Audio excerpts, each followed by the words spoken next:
आज हम बात करने वाले हैं भारत के मौलिक अधिकारों की। लेकिन रुकिए, ये कोई कानून की किताबों की बोरिंग लिस्ट नहीं है।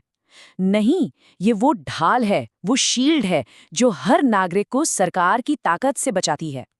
तो चलिए समझते हैं ये शील्ड काम कैसे करती है। सोचिए जरा, एक लोकतंत्र में सरकार से किसी की रक्षा कौन करेगा? मतलब हम ही तो सरकार चुनते हैं ताकि वो हमारे लिए काम करे। पर क्या हो अगर वही सरकार, वही हुकूमत इतनी ताकतवर हो जाए कि वो लोगों के खिलाफ ही काम करने लगे? ये सवाल ही हमारी आज की पूरी बातचीत का सेंटर पॉइंट है। देखिए, डेमोक्रेसी या लोकतंत्र का मतलब सिर्फ वोट डालना या चुनाव जीतना नहीं होता। इसका असली मतलब, इसकी आत्मा यह है कि सरकार की ताकत पर लगाम हो, उसकी कुछ सीमाएं हों। क्योंकि अगर सरकार की शक्ति पर कोई बाउंड्री ही नहीं होगी, तो लोकतंत्र को तानाशाही में बदलने में ज्यादा वक्त नहीं लगता। और यही सीमाएं, यही बाउंड्रीज हैं हमारे मौलिक अधिकार। ये सरकार के लिए एक लक्ष्मण रेखा की तरह हैं, एक डू नॉट क्रॉस लाइन जिसे वो पार नहीं कर सकती। यही वो लाइन है जो पक्का करती है कि सरकार लोगों की आज़ादी और उनके हक की रक्षा करेगी, उसे छीनेगी नहीं। तो फिर इसका हल क्या है? इसका सल्यूशन हमारे संविधान के अंदर ही छिपा है। इसे भारत का मैग्ना कार्टा भी कहते हैं। अब ये मैग्ना कार्टा इतिहास का वो दस्तावेज था जिसने पहली बार राजा की शक्तियों पर लगाम लगाई थी। ठीक वैसे ही हमारे मौलिक अधिकार काम करते हैं। तो ये अधिकार मिलते कहाँ है? संविधान के पार्ट 3 में, आर्टिकल्स यानी अनुच्छेद 12 से लेकर 35 तक। यही वो हिस्सा है जो इन सभी अधिकारों की पूरी डिटेल देता है। ये हमारे लोकतंत्र की नींव का मतलब सबसे मजबूत पिलर है। अच्छा, एक सवाल उठता है, इन्हें मौलिक या फंडामेंटल क्यों कहते हैं? वो इसलिए क्योंकि ये किसी भी इंसान के ऑलराउंड डेवलपमेंट, जिसे हम कहते हैं चौमुखी विकास, उसके लिए बेहद जरूरी हैं। दिमागी तौर पर, नैतिक तौर पर, हर तरह से। और सबसे बड़ी बात, इनकी गारंटी कोई और नहीं बल्कि खुद भारत का संविधान देता है। तो ये जो संवैधानिक ढाल है, ये जो शील्ड है, ये दिखती कैसी है? असल में ये 6 मजबूत पिलर्स, 6 स्तंभों पर खड़ी है। यही 6 स्तंभ मिलकर हमारी आज़ादी की पूरी इमारत को संभालते हैं।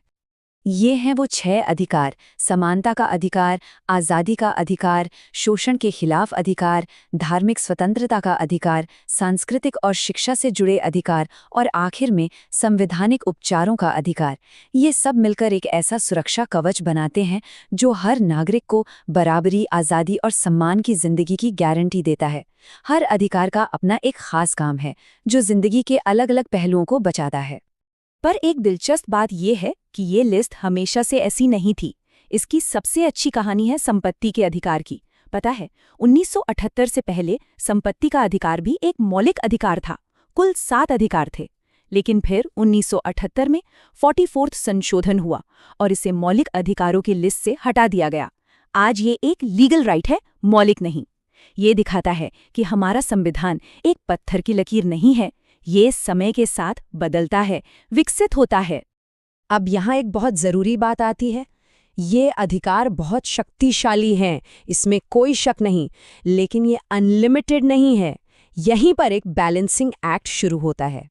मतलब ऐसा नहीं है कि किसी को कोई अधिकार मिल गया तो वो कुछ भी कर सकता है। हर अधिकार पर रीजनेबल रिस्ट्रिक्शंस यानी उचित प्रतिबंध लगाए जा सकते हैं। किस लिए? समाज की भलाई के लिए, जैसे कि पब्लिक ऑर्डर बनाए रखने के लिए, देश की सुरक्षा के लिए। तो ये एक तरह का संतुलन है, एक व्यक्ति की आज़ादी और पूरे समाज की भलाई के बीच। ठीक है, अधिकार हैं, उन पर प्रतिबंध भी हैं। लेकिन अगर सरकारी इन अधिकारों को छीनने लगे तो तब क्या होगा? यहीं पर आता है आर्टिकल 32, अनुच्छेद 32। और इसे खुद डॉक्टर BR अम्बेडकर ने संविधान का दिल और आत्मा कहा था। क्यों? क्योंकि ये सिर्फ एक और अधिकार नहीं है, ये बाकी सारे अधिकारों को लागू करवाने का अधिकार है। ये एक मास्टर की है। तो ये आर्टिकल 32 काम कैसे करता है? इसके तहत सुप्रीम कोर्ट 5 तरह के खास ऑर्डर्स जारी कर सकता है, जिन्हें हम रिट्स कहते हैं। जैसे एक है हेबियस कॉर्पस, ये बंदी प्रत्यक्षीकरण। इसका सीधा मतलब है शरीर को पेश करो। अगर किसी को गलत तरीके से हिरासत में लिया गया है तो कोर्ट ये ऑर्डर जारी करता है। एक और है मैंडमस या परमादेश, मतलब हम आदेश देते हैं। इससे कोर्ट किसी सरकारी अधिकारी को उसका काम करने का आदेश दे सकता है। यही वो टूल्स हैं, वो औजार हैं जो इन अधिकारों को सिर्फ कागज पर नहीं रहने देते, बल्कि असल जिंदगी में लागू करवाते हैं। तो कुल मिला के हम कहाँ पहुंचे? बात साफ है, ये जो मौलिक अधिकार हैं, ये हर भारतीय नागरिक के लिए वो आखिरी सबसे मजबूत ढाल है। ये वो ढाल है जो ये पक्का करती है कि देश किसी व्यक्ति की मर्जी से नहीं, बल्कि कानून के राज से चलेगा, रूल ऑफ लॉ से चलेगा। सरकार को हमेशा संविधान की खींची हुई रेखा के अंदर ही काम करना होगा। और शायद सबसे खूबसूरत बात यह है कि हमारा संविधान कोई पुरानी धूल खाती किताब नहीं है, ये एक जिंदा दस्तावेज है, एक लिविंग डॉक्यूमेंट। इसका सबसे ताज़ा उदाहरण है राइट टू प्राइवेसी, यानी निजता का अधिकार। कोर्ट ने इसे जीवन के अधिकार का हिस्सा माना। ये दिखाता है कि ये अधिकार नई चुनौतियों के हिसाब से कैसे लगातार विकसित हो रहे हैं। तो आखिर में एक सवाल के साथ इस चर्चा को छोड़ते हैं।